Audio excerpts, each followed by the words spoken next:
Good morning. This is Father Stephen Kelly from St. John's Church in Detroit. We're continuing our series of daily morning meditations, where we generally look at one or another lessons that are assigned for morning or evening prayer, what is known as the Daily Office Lectionary.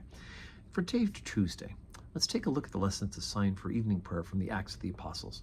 We're already up to chapter 26 and into chapter 27 with today's lesson. And we hear Paul is now testifying. Remember, the Roman authorities have detained Paul, and they're holding him against the accusations of the Jewish religious authorities who are trying to find an excuse to have him put to death.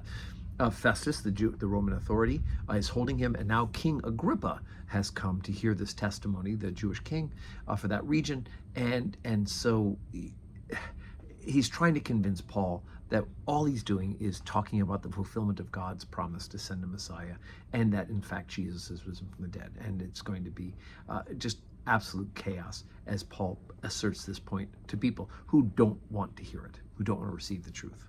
So chapter 26, beginning at verse 24. And as he thus spake for himself, Festus said with a loud voice, Paul, thou art beside thyself. Much learning doth make thee mad. But he said, I am not mad, most noble Festus, but I speak the words of truth and soberness. For the king knoweth of these things, before whom also I speak freely. For I am persuaded that none of these things are hidden from him, for this thing is not done in a corner. King Agrippa, believest thou the prophets? I know that thou believest.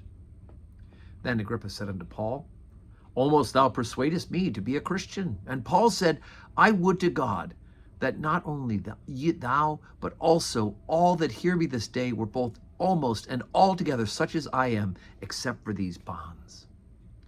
And when he had thus spoken, the king rose up, and the governor, and Bernice, and they sat with them. And when they were gone aside, they talked between themselves, saying, This man doeth nothing worthy of death or of bonds.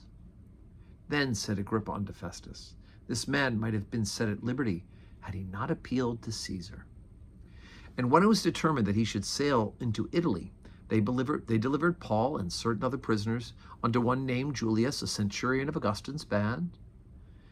And entering into a ship, we launched, meaning to sail by the coasts of Asia, one Aristarchus, a Macedonian of Thessalonica, being with us. And the next day we touched at Sidon, and Julius courteously entreated Paul and gave him liberty to go and to find unto his friends and to refresh himself. And when we had launched from thence, we sailed under Cyprus, because the winds were contrary. And when we had sailed over the sea of Sicilia and Pamphylia, we came to Myra, a city of Lycia, and there the centurion found a ship of Alexandria sailing unto Italy, and he put us therein. And when we had sailed slowly many days, and scarce were come over to Cnidus, with the wind not suffering us, we sailed under Crete, over against Salome, and hardly passing it, came unto a place that is called the Fair Havens, nigh whereunto was the city of Lycia.